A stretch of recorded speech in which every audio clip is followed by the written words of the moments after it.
ಕಬಿನಿ ಪಿಸರ್ಗೆ ಸ್ವಾಗತ ಎಲ್ಲರಿಗೂ. ನೋಡಿ ನಮ್ಮ ದೋಸ್ತ ಇವತ್ತು ಫುಡ್ನ ರೆಡಿ ಮಾಡ್ತಾಯಿದ್ದಾನೆ. ಏನು ರೆಡಿ ಮಾಡ್ತಾಯಿದ್ದಾನೆ ಅಂತ ಅವನ್ನೇ ಕೇಳೋಣ ಬನ್ನಿ. ದೋಸ್ತ ಏನಪ್ಪ ರೆಡಿ ಮಾಡ್ತಾಯಿದ್ಯಾ? ಮಾಮೂಲಿ ಫುಡ್ ಹಾಕೋದ್ರಿಂದ ಎಲ್ಲ ಮೀನು ಸಿಗ್ತವೆ, ಬಟ್ ಈ ಥರ ಫುಡ್ ಯೂಸ್ ಮಾಡೋದ್ರಿಂದ ಕಾಟ್ಲಾ ಮೀನು ಜಾಸ್ತಿ ಬರ್ತವೆ. ಓ, ಹಾಗಾದರೆ ಕಾಟ್ಲಾ ಮೀನಿಗೋಸ್ಕರನೇ ರೆಡಿ ಮಾಡ್ತೀರಾ ಅಂತ ಫುಡ್ ಇದು? ಹಾಗಾದರೆ ಎಸ್, ಈ ತೊಪ್ಪೆ ರಾಗಿ ಮತ್ತು ಹಾಕ್ತೀವಲ್ಲ, ಈ ಸಗಣಿ ಆ ಸ್ಮೆಲ್ಗೆ ಕಾಟ್ಲಾ ಎಲ್ಲಿದ್ರು ಹುಡುಕಬಿಡ್ತವೆ. ಈಗ ಏನೇನು ಹಾಕಿದೆಯಾ ಅಂತ ಸ್ವಲ್ಪ ಹೇಳ್ತೀಯಾ? ಸಗಣಿ ಮತ್ತು ಮಣ್ಣು ಮತ್ತು ರಾಗಿ ಎಲ್ಲ ಮಿಕ್ಸು, ನುಚ್ಚು.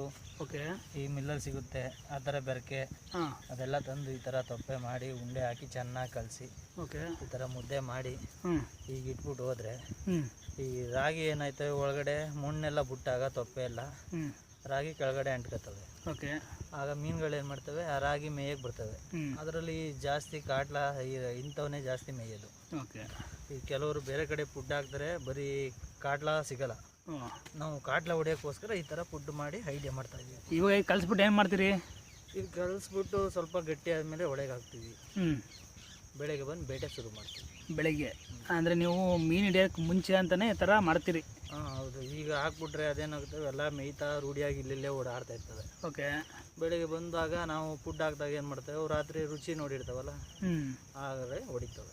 ನೋಡಿ ಫ್ರೆಂಡ್ಸ್, ಈ ರೀತಿ ಫುಡ್ನ ರೆಡಿ ಮಾಡ್ಕೊತಿದ್ದಾರೆ. ರಾತ್ರಿ ಒಂದು ದಿನ ಅಂತ ಮುಂಚೆನೇ ರೆಡಿ ಮಾಡ್ತಾಯಿದ್ದಾರೆ. ನೋಡೋಣ ನಾಳೆ ಯಾವ ರೀತಿ ಬೇಟೆ ಹಿಡಿತಾರೆ ಅಂತ ವಿಡಿಯೋ ಮುಖಾಂತರ ತಿಳಿಸ್ಕೊಡ್ತೀನಿ.